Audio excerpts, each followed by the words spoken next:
Isang masaganang bagong taon sa inyong lahat at welcome po sa special episode ng The Stock Market Today.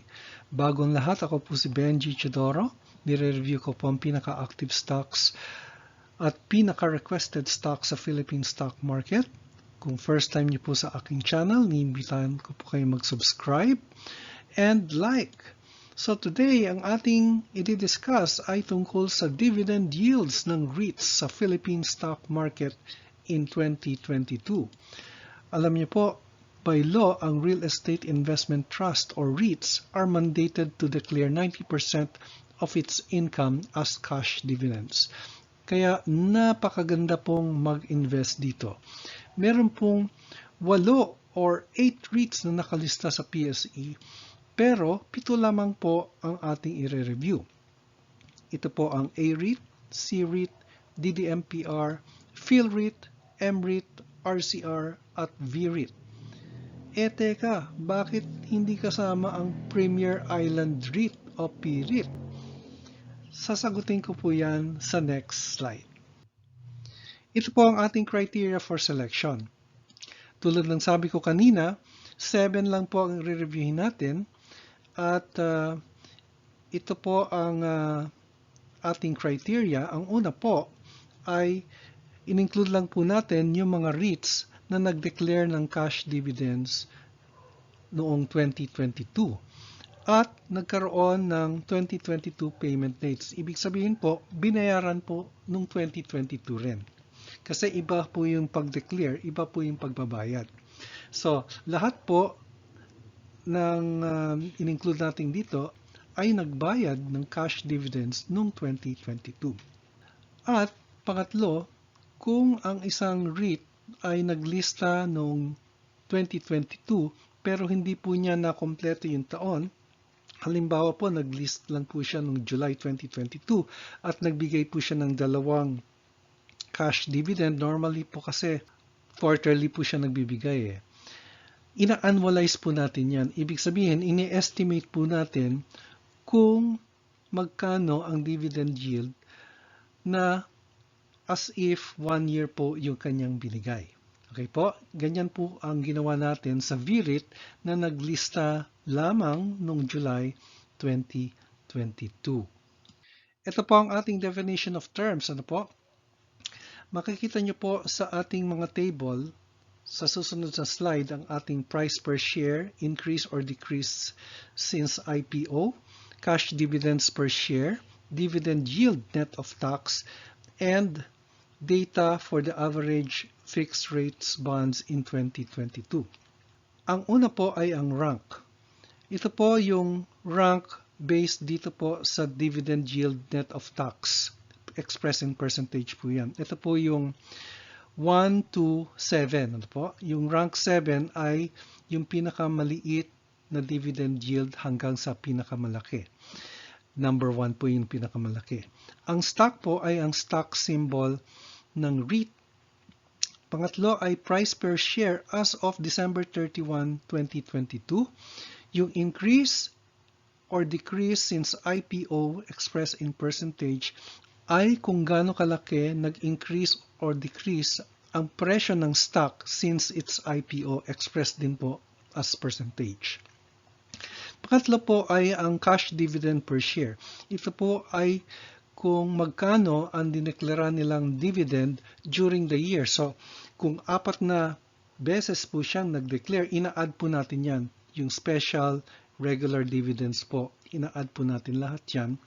At yan po ang lumalabas dito sa column na ito.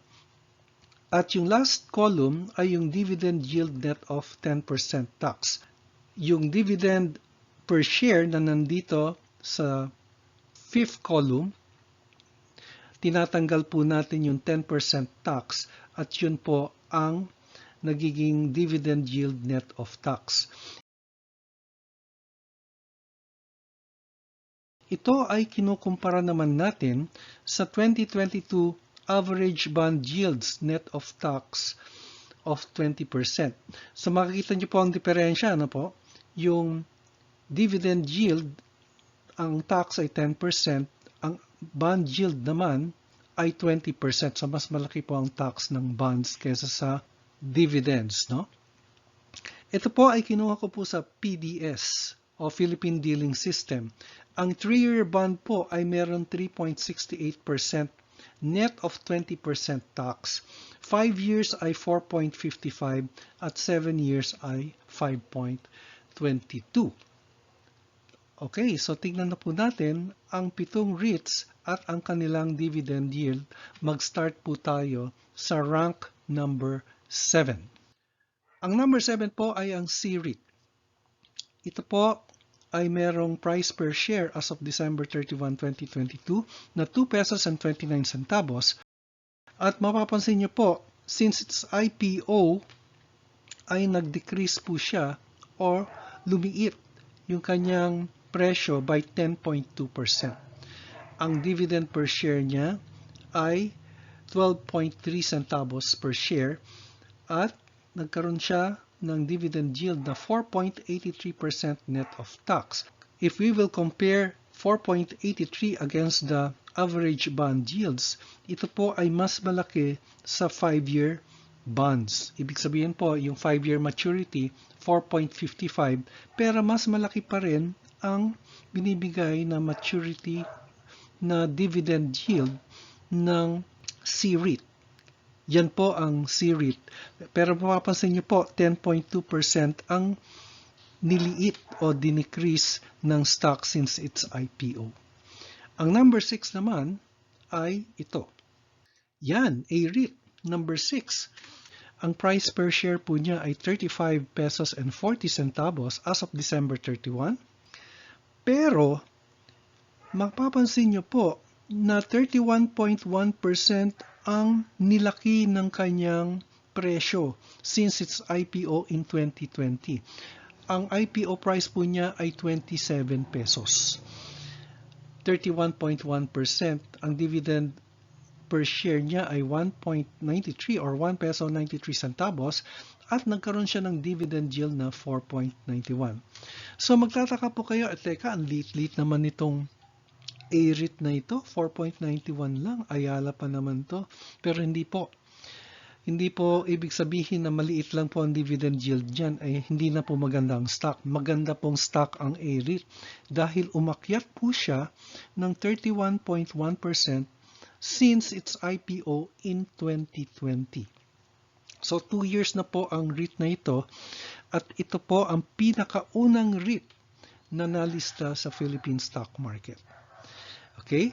Yung 4.91 ay mas mataas po sa 5-year bond na 4.55% ang binibigay na return. So napakaganda pong mag-invest. Kahit 4.91 yan, meron pong capital appreciation. So makita po natin na since for 27 pesos, lumaki po yung price per share niya at dahil lumaki yung price per share niya, ito po yung denominator natin eh. Ito yung numerator, 1.93.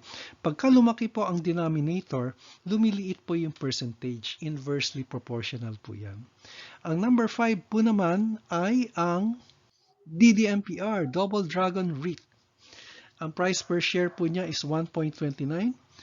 Pero, ang kanyang presyo ay lumiit ng 42.7%, meaning 220 ang kanyang IPO price or within that level at 8.2981 centavos per share ang binigay niya during the year for a net dividend yield of 5.79. So, kung i-compare niyo po sa A-REIT ay although malaki yung kanyang dividend yield net of tax na 5.79, pero napakalaki naman po yung kanyang baba sa kanyang presyo. From 2 pesos plus or 220, bumaba po siya ng 42.7% o nag-depreciate ng 42.7%. Pero yung 5.79 ay mas malaki kaysa sa 7-year bond. Yun lamang po ang masasabi natin dyan na merong disadvantage at merong advantage. Kung lumiit ang price per share, lumalaki naman po ang dividend yield. Ang number 4 naman ay RCR. Ang RCR ay nagkaroon ng 5.85 price per share as of December 31. Nag-decline po ang kanyang presyo since its IPO na 9.3%, so hindi naman po gaanong kalaki. Ang dividend per share niya, nagbigay po siya ng 38.31 centavos with a dividend yield of 5.89%. Dumako naman po tayo sa top 3. Ang number 3 ay si MREIT. Si MREIT ay nagkaroon ng 14.48 pesos per share noong December 31, pero nag-decline ang kanyang presyo by 10.1%. Ang kanyang dividend share or dividend per share ay 97.41 with a dividend yield net of tax na 6.05%, beating the 7-year bonds by about 1%. So, halos 80 centavos ang kanyang taas, ano? Although, bumaba po siya ng 10.1% yung kanyang presyo. So, 6.05% ang kanyang dividend yield. Ang number 2 naman ay VREIT. Yan po. Ang VREIT po ay nagkaroon ng price per share na 1.65 noong December 31. Nag-depreciate na 5.7% o lumiit yung kanyang presyo. Ang dividends na binigay niya during 2022 ay 11.4 centavos with a dividend yield net of tax of 6.23. At ito ay more than 1% more than the 7-year bond. So, mataas po magbigay ang VREIT.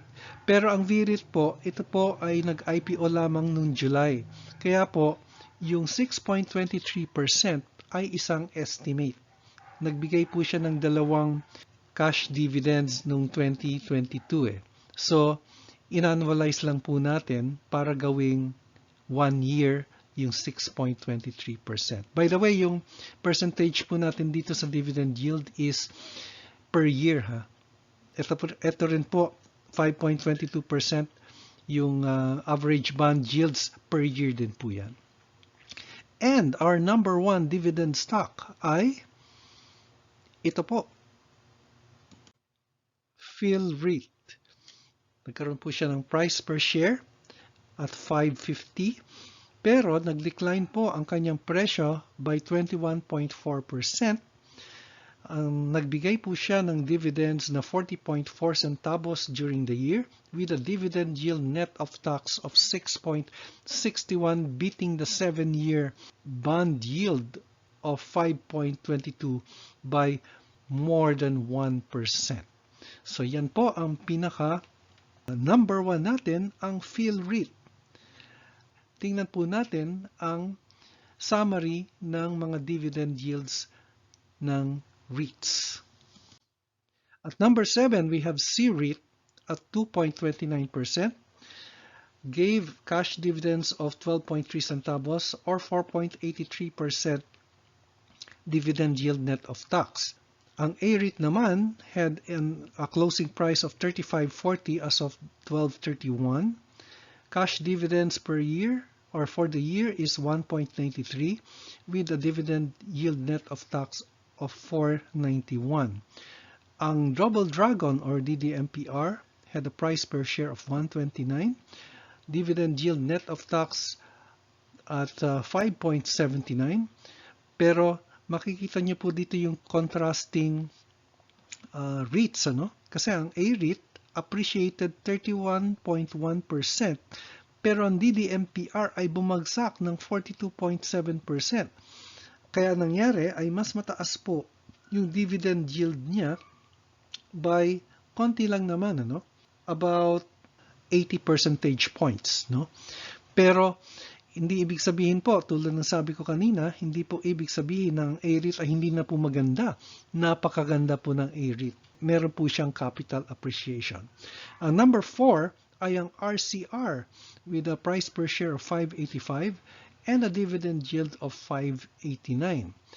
Then finally, We have MREIT with 14.48 price per share with a dividend yield of 6.05. VREIT ay meron 6.23 pero annualized po yan. Ano? Samantalang ang number 1 po natin ay ang PhilREIT with 6.61%. Tinalo po niya ang 7-year bond na merong average yield of 5.22. Yan po ang mga REITs at ang kanilang dividend yields noong 2022. Kung nais nyo pong ng siguradong passive income, REITs ay para sa inyo. I hope na yung information na ito that I've shared will be useful as you continue your journey in the Philippine stock market. If you have questions, please comment on the comment box at aking ipa-prioritize. Ito po si Benji Chidoro, leaving you with this quote: business opportunities are like buses. There's always another one coming.